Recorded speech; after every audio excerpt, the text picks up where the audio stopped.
नमस्ते everyone, Monika astrology में आपका बहुत बहुत स्वागत है। आज हम चर्चा करने जा रहे हैं 2025 के राशिफल की और मीन लग्न की। देखिए, जब भी हम वार्षिक राशिफल की बात करते हैं तो यहाँ पर सबसे महत्व दिया जाता है उन ग्रहों को जो लंबे अंतराल के लिए बदलाव लेते हैं। यानी कि ये जो राशिफल रहेगा, इसमें जो बड़े परिवर्तन है उसकी चर्चा की जाएगी। जैसे कि गुरु है, शनि है, राहु है, केतु है, ये प्लैनेट्स जो है वो लंबे अंतराल के लिए यानी कि 13 महीने के लिए, 18 महीने के लिए और 2.5 साल के लिए जो परिवर्तित होते हैं उनकी बात की जाएगी, क्योंकि ये हमारे जीवन को ज्यादा प्रभावित करते हैं।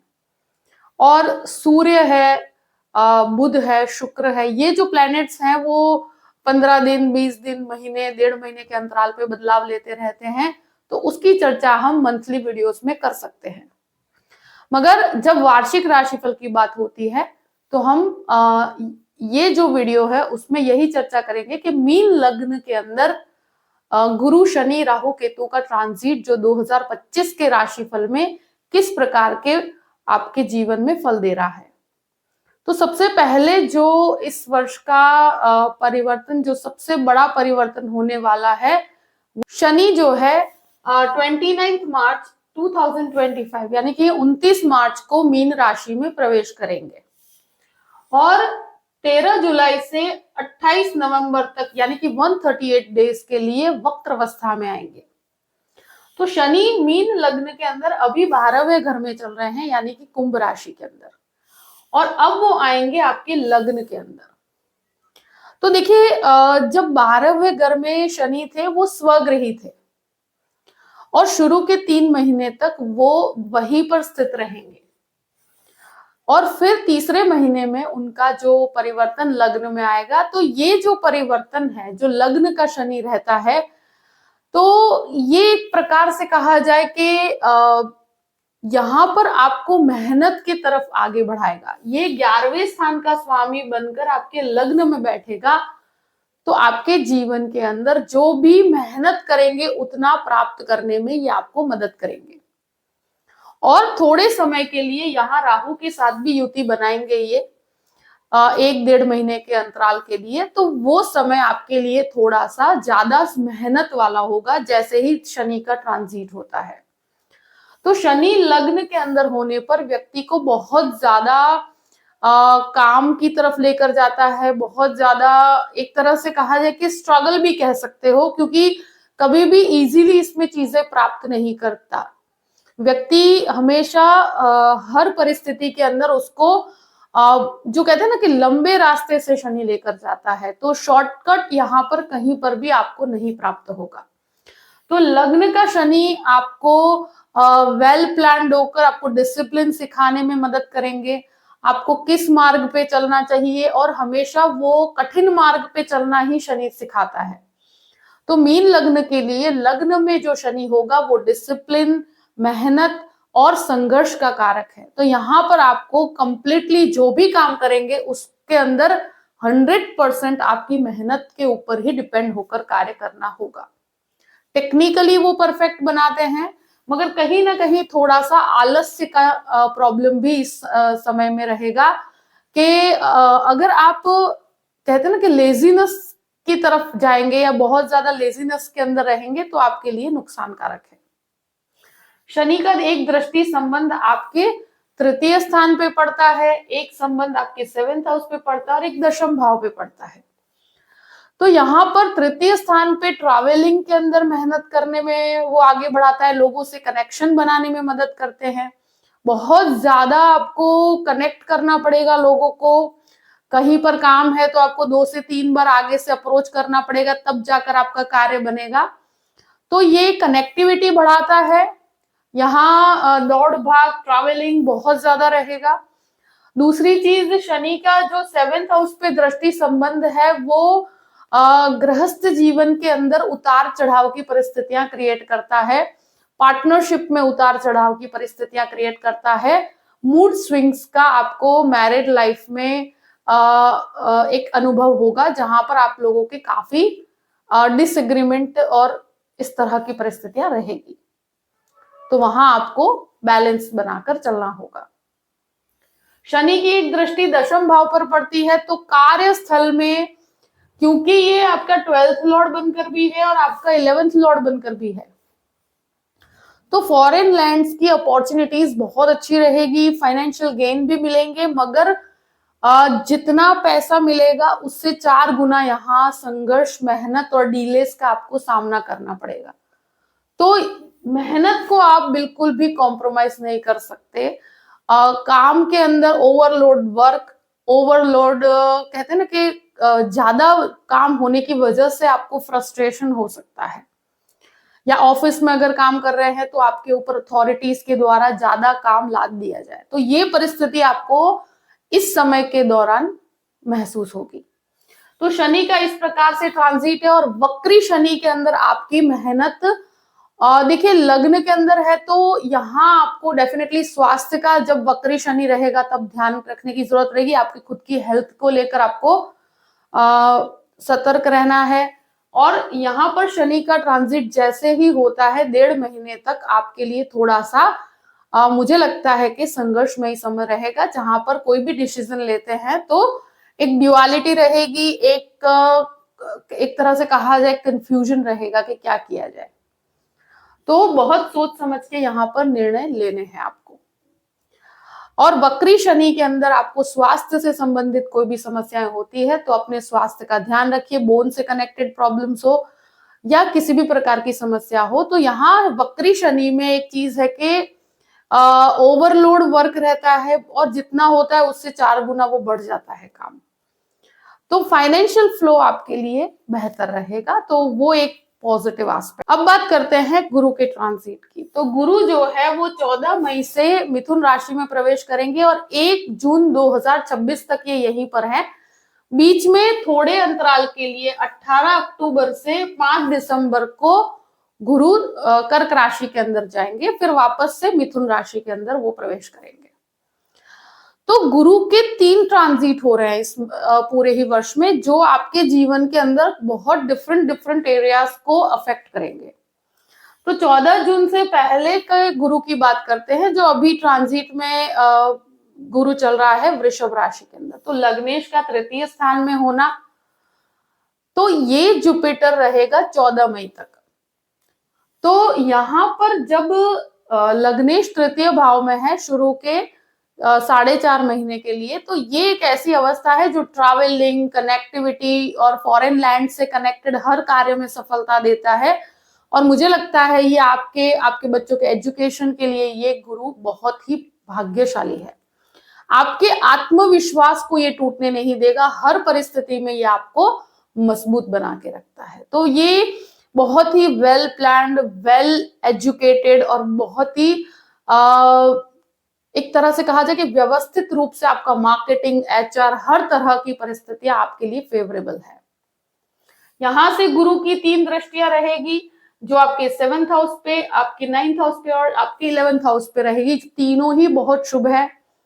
जिनके भी मैरिज नहीं हुई है, यहाँ पर आपके फाइनलाइज होने की परिस्थितियां बहुत पॉजिटिव है एस्पेक्ट आपका, कि जहां पर आपकी फाइनल होने की परिस्थितियां बनती है। मैरिड लाइफ के अंदर अगर कोई डिस्प्यूट्स है तो वहां पर आपको रिजॉल्व करने का रास्ता मिलेगा। यहाँ बिजनेस के लिए भी बहुत अच्छा है। यहाँ जब 9वें भाव पे दृष्टि करते हैं तो ट्रैवल के अंदर लाभ होगा, आध्यात्मिक चिंतन में बढ़ोतरी होगी, स्पिरिचुअल ग्रोथ बहुत अच्छा है। यहाँ पर भाग्य का सपोर्ट पूरा है। गुरु का एक दृष्टि संबंध 11th हाउस में है यहाँ से बैठकर, तो वो एक तरह से फाइनेंशियल फ्लो में काफी मदद करते हैं। आपको हर कॉन्टेक्ट्स, हर तरह के कार्य में आपको पैसों से रिलेटेड लाभ होते हैं। अब गुरु 14 तारीख को बदलेंगे और आएंगे आपके 4थे घर के अंदर। तो ये जो मिथुन राशि का गुरु है, ये आपके 4थे घर में प्रॉपर्टी से संबंधित कोई भी कार्य जो रुका हुआ है वो आगे बढ़ेगा। प्रॉपर्टी लेना चाहते हैं, प्रॉपर्टी बेचना चाहते हैं, रिनोवेशंस करवाना चाहते हैं, कोई नया व्हीकल लेना चाहते हैं, तो ये जुपिटर आपके लिए पूर्ण रूप से सक्षम है। और मुझे लगता है कहीं पर भी आप इस तरह का कोई काम करना चाहते हैं तो ये गुरु आपके लिए मदद करेंगे। अगर गुरु की महादशा है तो डेफिनेटली ये आपको यहाँ पर और भी ज्यादा आपको मदद करेंगे। यहाँ मुझे लगता है गुरु की 3 दृष्टियां जो आपके 8वें घर में, आपके दशम भाव पे और 12th हाउस पे दृष्टि करते हैं, तो ये आपकी इनकम के अंदर वृद्धि करेंगे। जो काम कर रहे हैं ये समय आपके लिए बहुत ही पॉजिटिव है, आपके काम में बढ़ोतरी के लिए, आपके पावर की बढ़ोतरी के लिए। आप जिस भी काम में जुड़े हुए हैं उस कार्य के अंदर आपको हर तरह से जुपिटर का सपोर्ट बहुत अच्छा बना हुआ है, और लग्नेश बनकर है तो वो स्ट्रॉन्ग, वो विल पावर आपका खुद का रहेगा। तो फैमिली में जो हेड रहेंगे वो आप रहेंगे, डिसीजन जो होगा वो आपका होगा, और इस समय में आपके निर्णय बहुत ही अच्छे रहेंगे। तो 14 मई से 18 अक्टूबर तक ये गुरु यहीं पर है, और ये आपके लिए विदेश यात्राओं से कनेक्टेड चीजों में बहुत मदद करेंगे। लीगल मैटर है तो उसमें भी काफी मदद मिलेगी। तो यहाँ जुपिटर के द्वारा आपको फॉरेन लैंड्स की यात्राओं में भी काफी मदद मिलने की संभावनाएं हैं। गुरु यहाँ पर 18 अक्टूबर को चेंज होकर पंचम भाव में आएंगे, और कर्क राशि का गुरु सबसे उच्च का होता है, और लग्न लॉर्ड बनकर जब ये यहाँ पर आएंगे तो ये आपको बहुत पावरफुल बना देते हैं।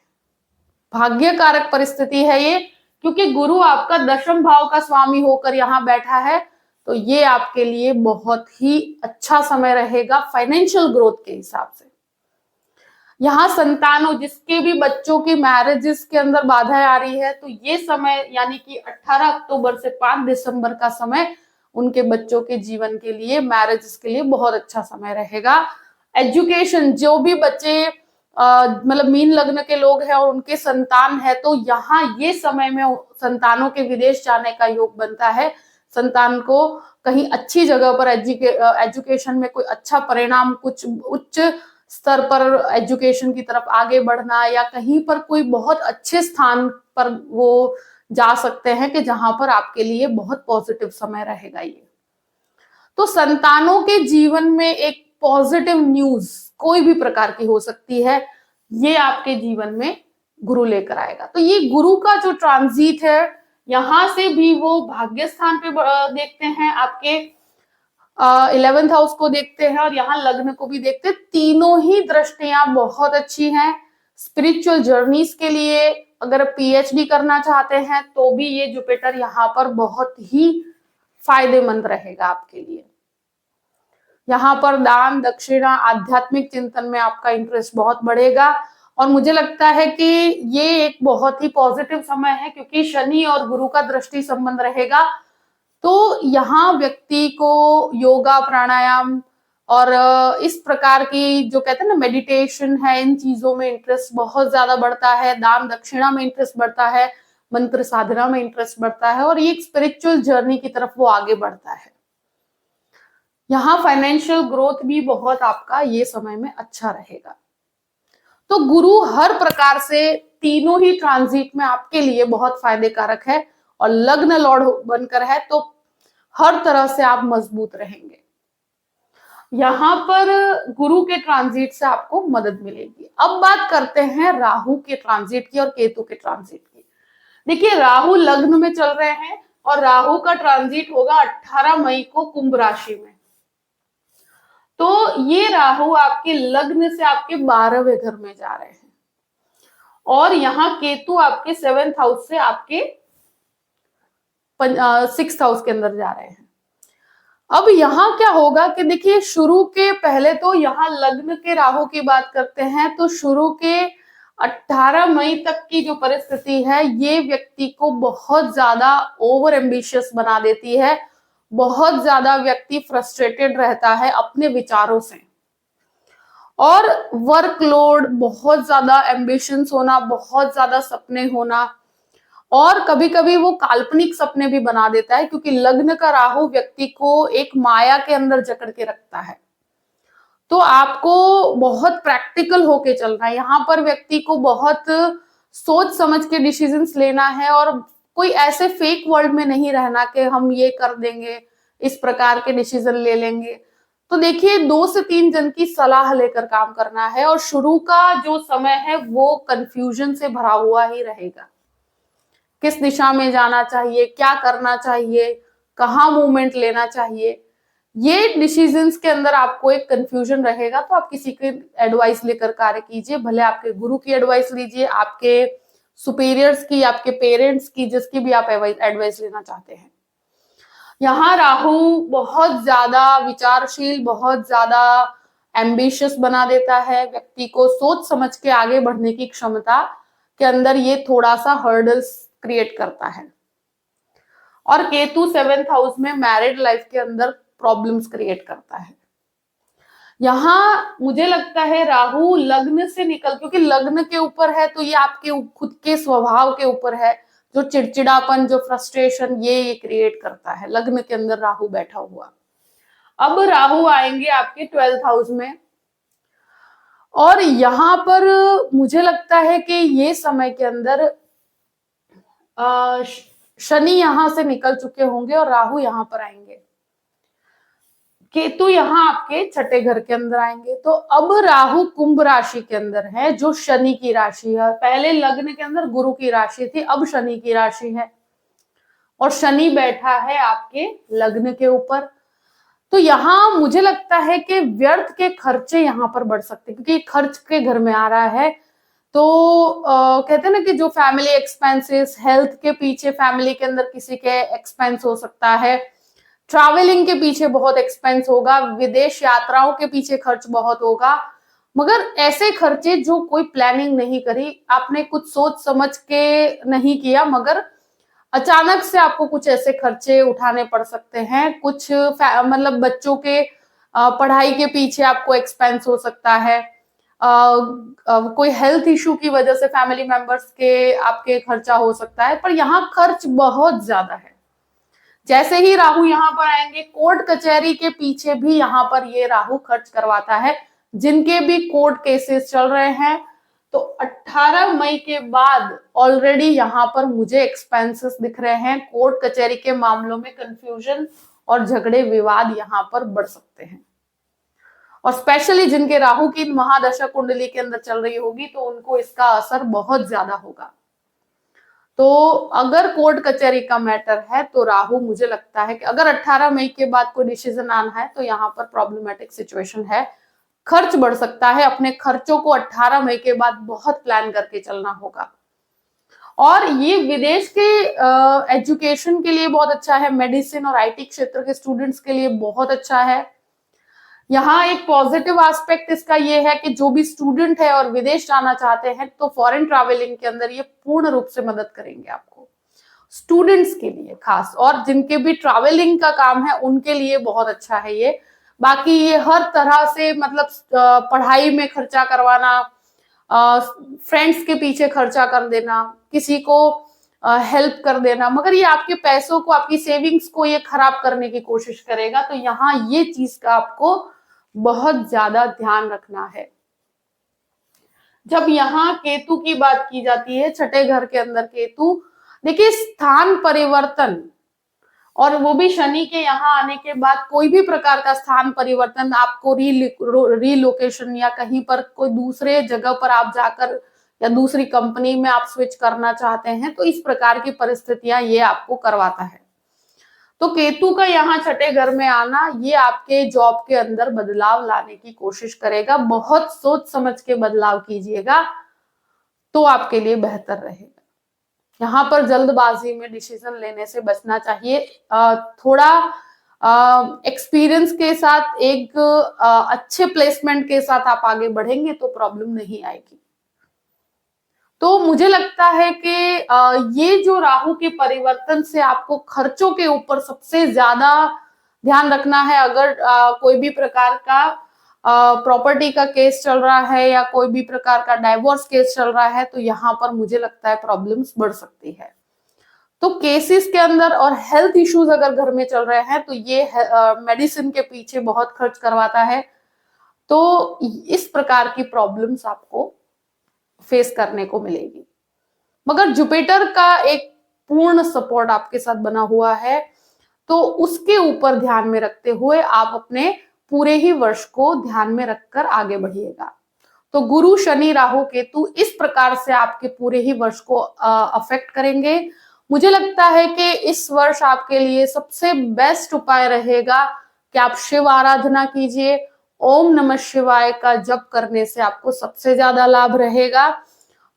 ये समय के अंदर विष्णु सहस्त्र का पाठ करने से भी आपको बहुत अच्छा फल मिलता है। गुरुवार के दिन विष्णु सहस्त्र का पाठ करने से आपको बहुत पॉजिटिव फल मिलेगा, स्ट्रॉन्ग, और गुरु का एक सपोर्ट प्राप्त होगा।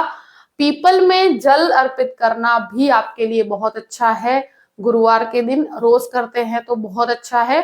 मगर मुझे लगता है कि ये ट्रांजिट के हर असर को आपको मैंने जिस प्रकार से समझाया है, वो सभी पॉइंट्स को ध्यान में रखते हुए अपने वर्ष के अंदर आप डिसीजंस लीजिएगा।